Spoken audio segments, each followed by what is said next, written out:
7 fakta Gus Dur yang tidak diungkap sampai wafatnya. Kiai Haji Abdurrahman Wahid atau Gus Dur adalah tokoh ulama negarawan yang jasanya sangat besar bagi agama, bangsa dan negara. Banyak sekali langkah Gus Dur yang tidak dipahami masyarakat secara umum dan baru dipahami setelah beberapa tahun kemudian. Bisa dikatakan, langkah Gus Dur melampaui zamannya, ia dikenang oleh masyarakat luas dengan banyak kebaikan. Berikut, 7 karomah Gus Dur yang tidak terungkap sampai ia wafat. 1. Kedekatan Gus Dur dengan pastor. Kiai Mahfudz menyampaikan fakta kepada Kiai Marzuki Mustamar Malang, Jawa Timur, tentang alasan Gus Dur dekat dengan pastor seperti Romo Mangun. Gus Dur berkata, tujuanku dekat dengan Romo itu agar dia menghentikan misi kristenisasinya. Diketahui si Romo seorang misionaris, biasa mendatangi desa-desa terpencil dan membagikan sembako disertai nasihat kekristenan.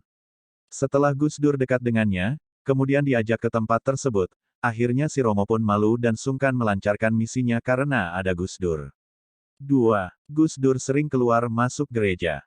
Gus Dur pernah ditanya oleh Kiai Marzuki Mustamar tentang mengapa dirinya sering berkunjung ke gereja. Gus Dur pun menjawab, apa tidak boleh aku ikut merawat umat yang terjajah? Apa kamu kira tidak ada umat Islam yang bekerja di sana? Apa salah bila aku menyampaikan tentang kebenaran Islam? Agar mereka mengetahui tentang Islam yang sebenarnya, sehingga yang Muslim tetap Islam dan yang Kristen bisa masuk Islam.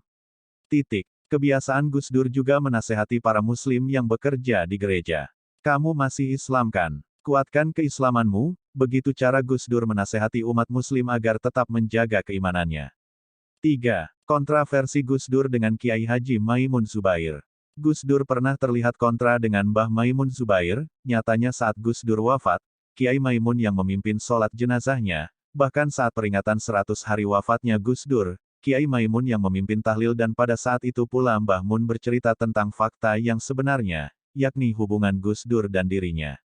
Mbah Mun kemudian menjelaskan bahwa semuanya adalah rekayasa Gus Dur agar kebaikannya tidak dibicarakan orang saat dirinya masih hidup.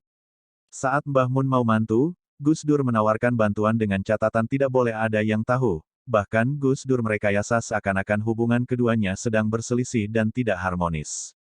Atas hal tersebut, banyak yang mencibir Gus Dur dengan anggapan, seorang santri yang tidak perhatian dan tidak taat pada kiai. Padahal kenyataannya tidak demikian. 4. Wasiat sarung Gus Dur. Setelah peringatan 40 hari wafatnya Gus Dur, tiba-tiba ada seorang bertamu ke kediaman Kiai Marzuki di Malang. Kemudian tamu itu memberikan piagam dan beberapa ratus sarung pemberian Gus Dur yang diwasiatkan kepada tamu tersebut. Kang, kok tidak diberikan saat beliau masih hidup? Tanya Kiai Marzuki kepada tamu tersebut. Karena ini wasiat Gus Dur, ucap tamu itu menjawab pertanyaan Kiai Marzuki. Kenapa pemberian Gus Dur itu berupa piagam dan sarung? Kiai Marzuki telah berhasil menguasai beberapa gereja di daerah Malang dengan cara mengislamkan orang di sana. Walhasil gerejanya pun menjadi kosong lalu Kiai Marzuki membeli gereja itu dan menjadikannya madrasah. Gus Dur mendengar kabar itu dan berinisiatif memberikan penghargaan berupa piagam dan sarung sebagai bentuk dukungan kepada Kiai Marzuki yang telah berhasil mengislamkan banyak orang.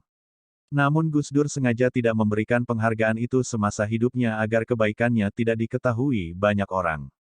5. Gus Dur dan uang 3 miliar. Setelah peringatan 100 hari wafatnya Gus Dur, ada tamu datang ke kediaman Kiai Marzuki Mustamar. Tamu itu menyerahkan 3 koper tas. Setelah dibuka ternyata isi kopernya adalah uang sebanyak 3 miliar rupiah. Tamu itu menyampaikan bahwa uang tersebut adalah titipan Gus Dur agar dibagikan kepada yatim piatu yang ada di Kabupaten Malang. Lagi-lagi Gus Dur tidak mau kebaikannya diketahui banyak orang. 6. Gus Dur dan umat Hindu. Setelah kejadian bom Bali Gus Dur sangat sedih memikirkan kondisi keamanan umat Muslim yang ada di sana. Kemudian Ketua Hindu Bali diangkat menjadi Ketua Dewan Syuro PKB oleh Gus Dur. Keputusan ini ditentang banyak orang dari kalangan NU, tapi Gus Dur tetap pada pendiriannya. Fakta yang terjadi, respon umat Hindu di Bali pada umat Islam tetap baik saja, terutama pada Nahdien. Kemudian saat Kiai Marzuki hendak berceramah cukup menunjukkan kartu NU, beliau pun aman berdakwah. Kabarnya ketua umat Hindu itu akhirnya masuk Islam. 7. Gus Dur dan masjid peninggalannya.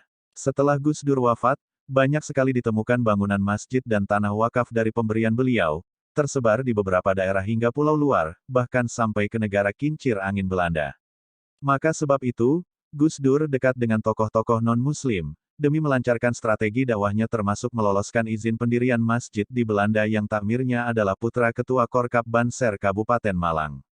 Itulah sekelumit kisah tentang Gus Dur yang tak lelah menegakkan nilai kemanusiaan. Beliau mengajari kita semua, bahwa lebih baik dianggap buruk tapi kenyataannya baik, daripada dianggap baik tapi kenyataannya buruk. Kisah ini disampaikan Kiai Haji Marzuki Mustamar pada Hail Mbah Ibrahim Asmoro Kondi Tuban.